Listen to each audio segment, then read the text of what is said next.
Pongezi kwa Dr. Mwajabu Rajabu Mbwambo kwa kutunukiwa shahada ya uzamivu PhD katika elimu. Chuo Kikuu cha Dar es Salaam kimeshuhudia tukio la kihistoria na la kujivunia tarehe 25 Mei 2026 wakati wa mahafali ya 56 ambapo Dr. Mwajabu Rajabu Mbwambo, mwenyekiti wa UWT mkoa wa Dar es Salaam, alitunukiwa shahada ya uzamivu PhD in Education.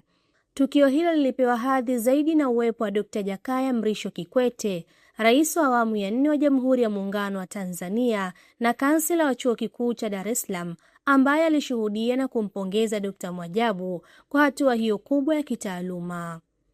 Kupata shahada ya uzamivu si jambo dogo, ni matokeo ya miaka ya kujituma, utafiti wa kina, uvumilivu na upendo wa kweli kwa elimu. Kwa Dr. Mwajabu, mafanikio haya yanathibitisha kuwa uongozi na masomo ya juu yanaweza kwenda pamoja. Akiwa mwenyekiti wa UWT Dar es Salaam, amekuwa mstari wa mbele katika kutetea haki za wanawake, vijana na maendeleo ya jamii. Sasa kwa elimu ya juu aliyonayo, anaongeza nguvu zaidi katika kuleta mabadiliko yenye msingi wa kisayansi na kitaaluma. Shahada hii ya PhD in Education inamaanisha kuwa Tanzania imeongeza mtaalamu mwingine anayeweza kuchangia sera, utekelezaji na uboreshaji wa mfumo wetu wa elimu. Ni tunu kwa UWT, kwa wanawake wa Dar es Salaam na kwa taifa kwa ujumla. Tanzania Media House Center inampongeza kwa dhati Dr. Mwajabu Rajabu Mbwambo kwa mafanikio haya makubwa.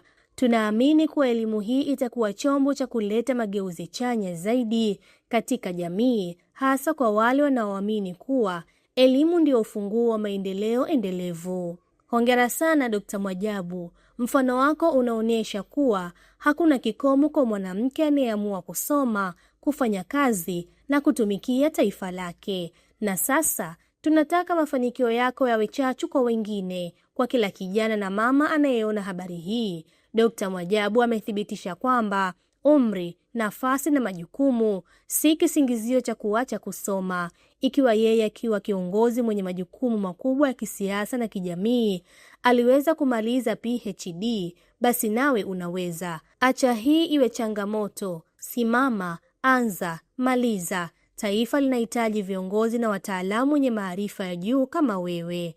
Elimu ni nguvu, na wewe sasa ni nguvu kubwa zaidi kwa Tanzania. Iga mfano huu, Tanzania inakusubiri. Makala hii imeandikwa na Tanzania Media House Center na imesomwa nami Zahra Omari kupitia Tanza TV. Popote tunakufikia. Kuwa wa kwanza kusubscribe, kulike, kucomment na kushare. Kisha bonyeza alama ya kengele kwa habari kem. Tanza TV, popote tunakufikia.